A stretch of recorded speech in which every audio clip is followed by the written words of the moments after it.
Hi everyone, and welcome to the Cook with Janie garden instead of the Cook with Janie kitchen today.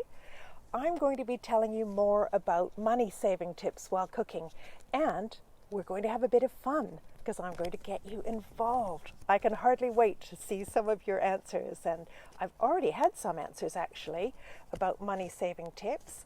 And I had a lovely answer from Steve about how he saves money while cooking. He says he eats at a friend's house, that he doesn't have to buy the ingredients. That was great, thanks Steve.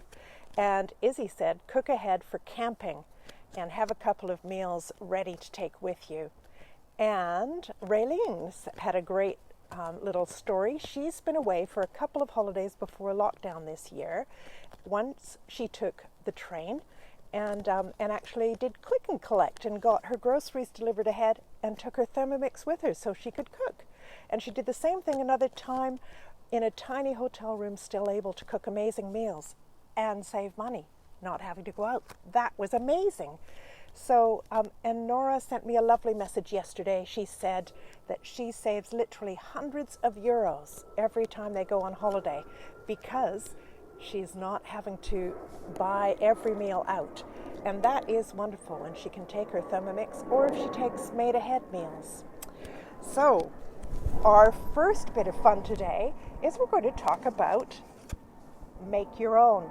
And I'm going to talk about how I do make my own things and how I save money with them.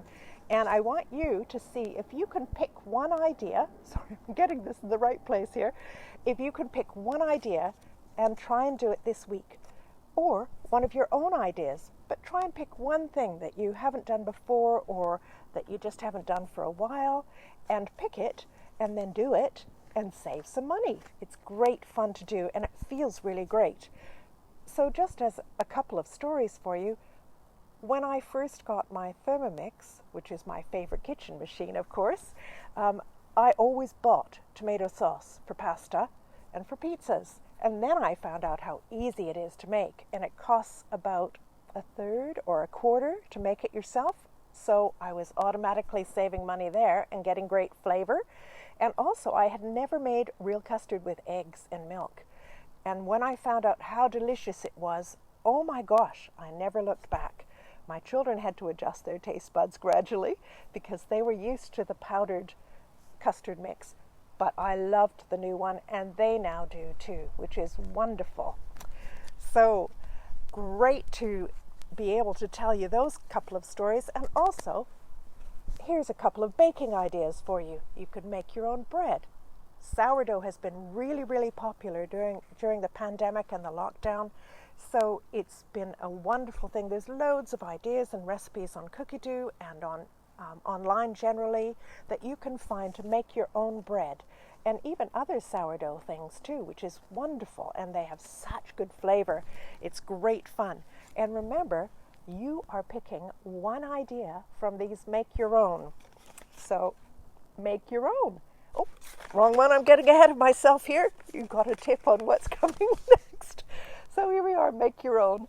And so I want you to pick one so you can make a spice. Grind a spice yourself, or grind a spice mix.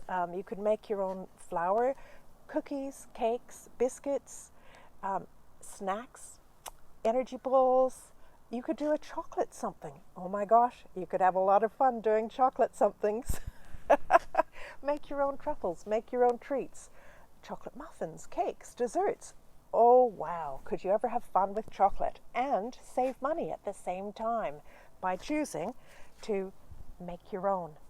And if you're on a special diet or you cook for somebody with a special diet, it's so easy to save money when you make something at home during the week. And John gave me permission to quote him in saying that everything that we've bought ready-made that's gluten-free has not tasted nearly as good. He didn't say it quite so politely. He said quite often they taste like rubbish. And so here I am saying, if you make something that's homemade and it happens to be gluten-free or whatever your special... He's shouting. He's shouting rubbish, yeah. Okay, anyway, if you have a special dietary need or you cook for somebody who does, you can definitely save money easily by making your own. And so Also stocks, Thermomix stock paste, salad dressings that you can make your own. What I'd love for you to do is pick one and then tell me what you're going to do this week. What are you going to make that is going to save you some money by making it at home? Let me know. And then our next bit of picking one is a little quiz for you. And I want you to guess here. Pick one answer. So some years ago, we did a test on an induction hob compared to a Thermomix in terms of how much energy each one used while making a soup. So if you could let me know what your guess is, what do you think? Do you think the energy use was the same? Or do you think it was twice as much? Or do you think it was 3 times as much? Or do you think it was half as much? Let me know what you think, and towards the end we will pick one, and you, well actually I'll tell you which one we found out was the real answer. So you pick one of those answers and let us know, and have a think while I do this. Remember, stirring on a stove, that soup, you're saving time and energy as well, so it's great. But see how much money you could possibly save with just using your Thermomix to make a soup. So now the other thing is that you can pick, of course, is you pick or pick your own. Depending on where you live in the world, that's what the 2 choices are, that they will be called you pick or pick your own. So if you know that a neighbor has fruit on their tree or raspberries or blackcurrants on their bushes, and they probably won't be using it all, or even if you guess they might not be using it all, knock on their door. I've done this before with my children, and it's a great adventure. It takes a bit of courage to do it, but do it, because people are often delighted. I've knocked on a neighbor's door who had 4 apple trees out the front, and almost all of the apples I noticed were left just to go rotten and mushy on the ground. So the next year I knocked on her door and I said, is there any chance you might have some spare apples? And I made her an apple pie, took it round to say thank you for all the apples she let us pick up from the ground, all those windfalls. And she even let us pick some from the trees. I've done it with several people now, and they love to be able to share their bounty, even more so right now. I think that will be the case because of all the neighborliness that has developed during the pandemic. You can help them out, they can help you out, and your kids will get a great adventure and learn how to share. And so fruit from your neighbor's tree or bushes, and eggs. Perhaps a neighbor has chickens. They're often less expensive and wonderful quality and free range because you can see them wandering around the garden. Ask if they have any extra that they'd be willing to sell to you. So that means you're getting really good quality ingredients. They taste wonderful. You're having adventures with your children. You're sharing with your neighbors, and you're doing you pick or pick your own.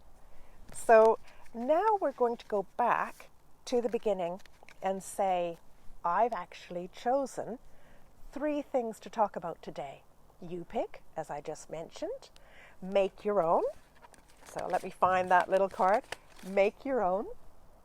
And you can pick one thing of the many ideas that I've given you from things that I like to make myself. And then we had our little quiz for energy use.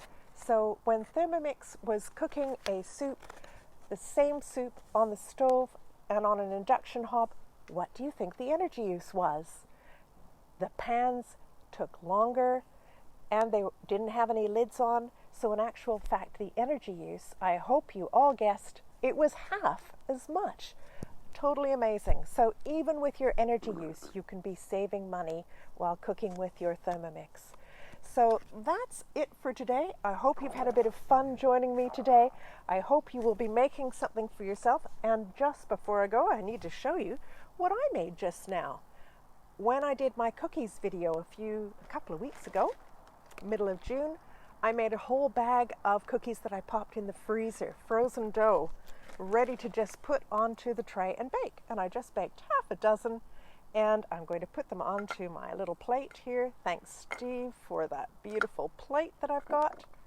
And here we are. John and I are ready to have lovely treats right now after our video. And this is my make ahead. Thanks very much, everyone. Bye.